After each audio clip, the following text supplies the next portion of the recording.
नमस्कार। Political pitch पर आप सभी लोगों का स्वागत। बिहार विधानसभा चुनाव में हनुमान वाली भूमिका या 2020 जैसी स्थिति, इस सवाल को लेकर के चिराग पासवान ने क्लियर किया। गौरतलब है कि लोक जनशक्ति पार्टी रामविलास पासवान के नेता चिराग पासवान लगातार अपने आप को प्रधानमंत्री नरेंद्र मोदी का हनुमान बताते रहते हैं। लेकिन 2020 का बिहार विधानसभा का चुनाव आप सब लोग को याद होगा कि किस प्रकार वह एनडीए में रहते हुए भी जेडीयू के खिलाफ उम्मीदवार उन्होंने उतारा। उस समय मुख्यमंत्री नीतीश कुमार की पार्टी जेडीयू को तगड़ा नुकसान हुआ था और जेडीयू राज्य में तीसरे नंबर की पार्टी बनी। यह चिराग पासवान उस समय एक भी सीट नहीं जीत पाए थे। ऐसे हालत में फिर क्या 2025 का विधानसभा का चुनाव? पिछले 5 साल में कई बार बिहार की राजनीति ने करवट ली। जहां पहले चिराग पासवान की पार्टी टूटी, चिराग पासवान को लगभग एनडीए से बाहर कर दिया गया, तो नीतीश कुमार भी इस दौरान 2 बार अल्टी पल्टी मारकर वापस फिर से एनडीए के साथ आ गए। अब फिर से चिराग पासवान नीतीश कुमार की जेडीयू और भारतीय जनता पार्टी एनडीए का।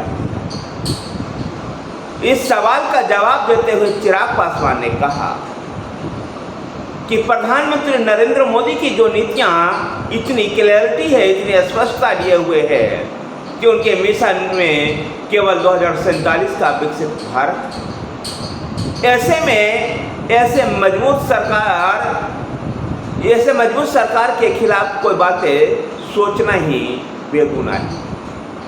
और हम एनडीए में हैं और एनडीए के साथ ही बिहार विधानसभा का चुनाव लड़ेंगे। मजबूती के साथ लड़ेंगे ही नहीं बल्कि जीतेंगे भी। ये बात एक संवाददाता सम्मेलन में चिराग पासवान ने कही। गौरतलब ये सवाल जब और महत्वपूर्ण हो जाता है जब केंद्र सरकार के कई फैसलों पर चिराग पासवान ने अपनी अलग राय अपनाई, विशेषकर लेटरल एंट्री के मुद्दे को लेकर के और SC/ST रिजर्वेशन में उपवर्गीकरण को लेकर के जो सुप्रीम कोर्ट का ऑब्जर्वेशन था, उसको लेकर के भी उन्होंने एक अलग ही राय अपनाई। न केवल राय अपनाई बल्कि मीडिया के सामने उसको उजागर भी किया। वक्फ बोर्ड को लेकर के भी उन्होंने ऐसा ही किया था। यद्यपि इसका जवाब भारतीय जनता पार्टी ने पशुपति कुमार पारस के उनके समकक्ष खड़ा करके दिया और इसलिए ये सवाल बिहार में उत्पन्न होता था। बिहार विधानसभा चुनाव के लिए ये सवाल और जब उत्पन्न होता था जब चिराग पासवान ने शेखपुरा और बेगूसराय के एक विधानसभा सीट के लिए अपने प्रत्याशियों का ऐलान कर दिया। ऐसे में यह सवाल बड़ा रिलेवेंट था कि चिराग पासवान से ये पूछा जाए कि 2020 वाली भूमिका वो निभाएंगे या फिर वास्तव में हनुमान वाली भूमिका। बिहार विधानसभा चुनाव में जहां तेजस्वी यादव भी लगातार यात्रा निकाल रहे हैं, तो चिराग पासवान बिहार विधानसभा क्षेत्रों का दौरा कर रहे हैं। उपेंद्र कुशवाहा, जीतनराम मांझी, ये सभी अपने अपने प्रभाव वाले क्षेत्रों में यात्रा निकालने में लगे। देखना दिलचस्प होगा कि बिहार विधानसभा का चुनाव जो 2025 में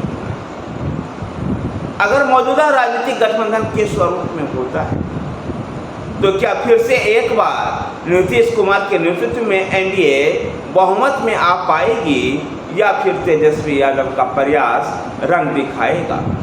इस बार के विधानसभा चुनाव में एक बात और गौर करने लायक होगी, वो होगी प्रशांत किशोर की पार्टी। प्रशांत किशोर भी इस बार बिहार विधानसभा चुनाव में एक रचनात्मक भूमिका निभाते हुए दिखाई देंगे। देखना दिलचस्प होगा कि बिहार विधानसभा चुनाव में बिहार की राजनीति क्या करवट लेती।